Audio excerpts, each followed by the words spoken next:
Hi everyone, this is Syrian Girl. Syria has been attacked by the US-Israeli-French alliance. Missiles struck the T4 military base, a base that is crucial to the fight against ISIS.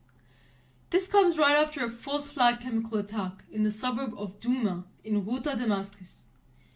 The neocons are blaming the Syrian government for the chemical attack, but once again there is no motive because Assad was winning.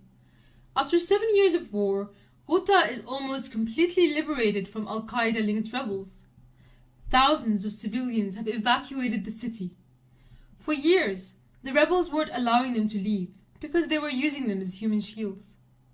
Most rebel groups in Ghouta surrendered, but one rebel group called the Army of Islam, which controls Douma, refused. This is because they believed that they had leverage in the form of civilian hostages that they kidnapped from a nearby pro-Assad Alawite town called Adra.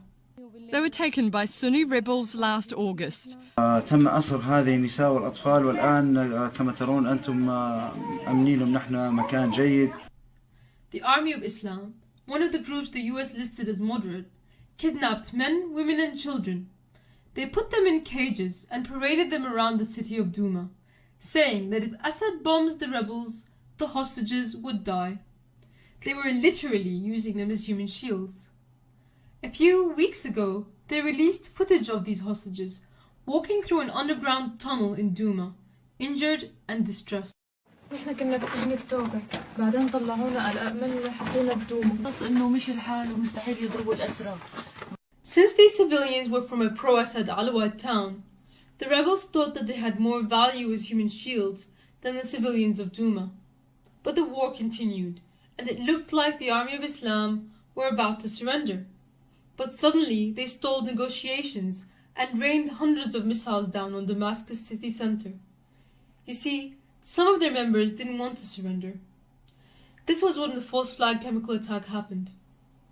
It's obvious the people, the children that were killed in the gas attack were the hostages that the rebels had kidnapped. Footage of 4 children suffocated in an underground bunker emerged. A wood-burning oven right behind them was producing carbon monoxide. The rebels also released footage of perfectly healthy kids being drugged and hosed down. Some of the hostages have been rescued. Among them is Judy. She was abducted 4 years ago when she was only 8 months old. How many children just like her didn't make it and were gassed by the rebels in a false flag attack? And just look at the timing. A week prior to this attack, Trump said he would pull troops out of Syria. Now he's saying he's going to attack Assad. It's the exact repeat of last year's scenario. The chemical attack that occurred in Idlib on the 4th of April in 2017 occurred almost a year to the day of this attack. And a week prior to that attack, the US said regime change was no longer the objective in Syria. And afterwards, Trump attacked Syria. Also, a day prior to the chemical attack, Israeli President Netanyahu called Trump and told him that he wasn't allowed to pull out of Syria. It's obvious who benefits. It's not the US soldiers that recently died in North Syria. This chemical attack is the excuse that Israel and the neocons need to keep the US troops in Syria indefinitely and have a casus belli for World War III. And by the way, we're knocking the hell out of ISIS. We'll be coming out of Syria like very soon. Let the other people take care of it now. Very soon. Very soon we're coming out.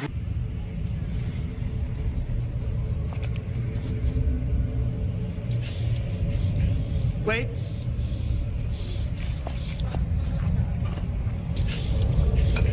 Wait.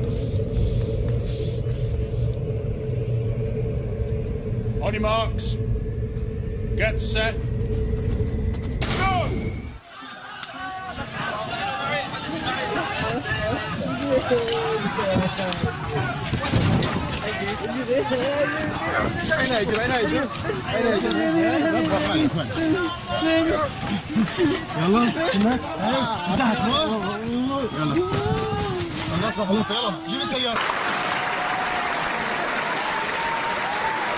This is Jaish al-Islam, funded by the USA, UK, and GCC. Do they look like moderate rebels?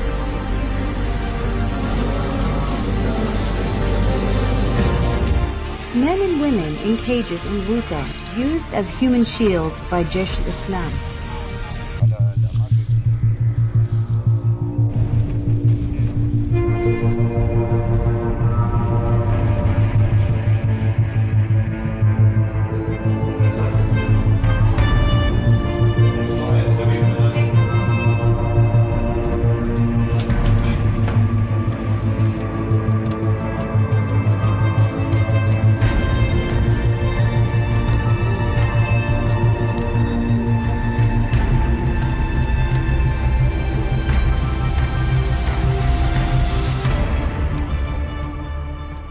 العبوات موجود عليها بلد المنشأ والمخبر مكتوب عليها المملكة العربية السعودية، وبالتالي الدول الغربية والمملكة العربية السعودية وتركيا كلها كأنها كان لها خطط باستمرار لخلق أجواء معينة للتدخل في واتهام الجيش العربي السوري.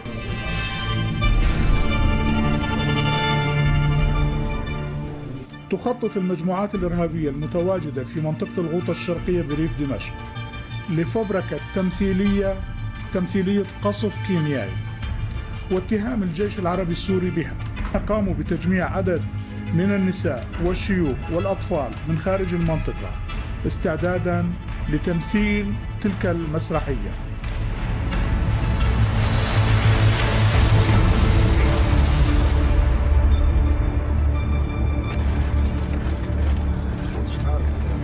Just as President Bashar al-Assad nears victory in Syria, yet another alleged chemical weapons attack claims the lives of some 40 people. And while much of the media rushes to condemn Assad, one America's Pearson Sharp explains why he feels the evidence is not adding up. President Bashar al-Assad is up to his old tricks again. Just as world opinion begins turning in his favor, and with President Trump calling for U.S. troops to pull out of Syria, Assad shrewdly carries out a plan to turn the whole world against him yet again.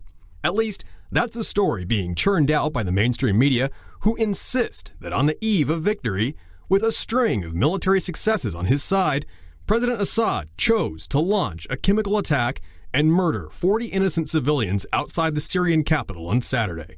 Experts agree it's the most unlikely move the president could take. Yet many Western leaders are apparently more than willing to believe it. President Trump, for one, is taking a hard line, just as he did back in April of 2017, warning there's going to be a big price to pay for the attack. The president met with his cabinet and says he's weighing his options and will have a decision by the end of Monday. Senior U.S. military advisors also spoke with the president, deciding how best to respond to the attack. I'd like to begin by condemning the heinous attack on innocent Syrians with banned chemical weapons. It was an atrocious attack. It was horrible. Trump's team is gung-ho and ready for action, with Secretary of Defense James Mattis warning that a military response isn't off the table. Speaking at the Pentagon Monday, Mattis says the U.S. is working with allies in Europe and the Middle East to figure out why chemical weapons are still being used in the attacks. The first thing we have to look at is why are chemical weapons still being used at all when Russia was the framework guarantor of removing all the chemical weapons. And so working with our allies and partners from NATO to Qatar and elsewhere, we are going to address this issue. Not everyone is on board, though, with Russia warning that the alleged poison gas attack must be investigated first. A spokesman for President Vladimir Putin says it's both wrong and dangerous to draw any conclusions before even trying to look at the evidence. Our military experts have been there, as well as the Syrian Red Crescent, and they have not found any traces of the use of chlorine or any other chemical substance against civilians. In fact, the foreign minister is even warning the attack was known by both Syria and Russia ahead of time and was part of a clear provocation as part of a strategy to incriminate President Assad. Our servicemen working on the ground in Syrian Arab Republic have warned us more than once that by all indications, a serious provocation was being planned, and the Syrian government spoke about this as well. A provocation aimed at accusing Damascus again in use of a poisonous substance against civilians. That fits with Syria's own statements 2 weeks ago when it announced that there were alerts that terrorists were planning a chemical weapons attack to, quote, put pressure on the Syrian regime. Lavrov was joined by Eike Sellström, the former director of UN weapons inspectors in Syria, who says it's way too early to assess the data on the weapons attack. Sellström added that Assad already had the rebels on the run. In fact, they had just pledged to leave the area within 48 hours. Considering that, he says it doesn't make any sense for Assad to suddenly change tactics and begin using chemical weapons, and that it seems very unlikely that Syria is responsible. In fact, many agree it's much more probable that Jaish al-Islam is behind the attack, since the Islamic terror group is known to have chemical weapons and was operating in the area at the time. The group would also know that by carrying out this attack, they would turn the world against Assad and also bring down NATO bombers on the Syrian army, both of which work heavily in their favor. The fact that the chemical is claimed to be chlorine further complicates matters, since chlorine dissipates quickly and doesn't leave any clear traces in the body. Moscow reports that its officers have already visited the hospital in Duma, and after speaking with the staff firsthand, they cannot confirm reports of the assault. But that didn't stop Israel. Without waiting for any evidence or an investigation, Israel launched a retaliatory attack on a Syrian airbase known as T4, killing at least 14 people. The attack came out of nowhere, and Russia, which is currently carrying out a large-scale air operation in Syria to target terrorists, says it wasn't warned about the strike ahead of time. That's particularly worrying since Russia reportedly has military advisors stationed at that airbase. Germany jumped to its own conclusions as well, with Chancellor Angela Merkel rushing to condemn Syria. And the regime's actions are despicable, they're inhumane, and they break basic rules of international humanitarian law. And this must not go unpunished. And also in this use of poison gas, the circumstances indicate the Assad regime was responsible too. It's not clear what circumstances Germany is referring to, since the evidence has yet to be analyzed. But Britain isn't waiting to find out either, with Prime Minister Theresa May announcing that Assad, along with his allies Russia and Iran, should pay the price for this attack. The whole situation recalls events from exactly 1 year ago, when some 80 people were killed in an alleged chemical attack in Han Sheikhoun. With help from the White Helmets, an organization with clear ties to Islamic terror groups, the media whipped Western governments into a frenzy, condemning Assad for the attack without any evidence. Without waiting for an investigation, and totally ignoring the inspectors on the ground who said their findings weren't adding up, Trump pushed his red button and launched a devastating missile attack on a Syrian airbase.